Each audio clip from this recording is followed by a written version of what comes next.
ते सौ जा टाइम ते गल कर टाइम ते मिलना टाइम ते रोटी खा टाइम ते सौ जा टाइम ते गल कर टाइम ते मिलना जे रात नू जाने बाहर तां मुंडे नाल रखिया कर मेरा तू ही तू तां है तू अपना ख्याल रखिया कर मेरा तू ही तू तां है तू अपना ख्याल रखिया कर अपना ख्याल रखिया कर ना ना ना ना ना ना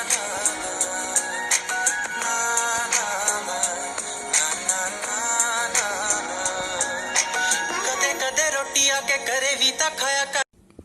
हाय फ्रेंड्स, अगर आपको एक प्यारा सा सॉन्ग अच्छा लगा हो तो आप इस प्यारे से सॉन्ग पर डांस वीडियो बनाकर मुझे इंस्टाग्राम पर टैग कर देना। और हाँ, मेरे इंस्टाग्राम के अकाउंट का नेम है शोना जीविका। इवन मेरे सारे अकाउंट्स का नेम है शोना जीविका। Bye bye.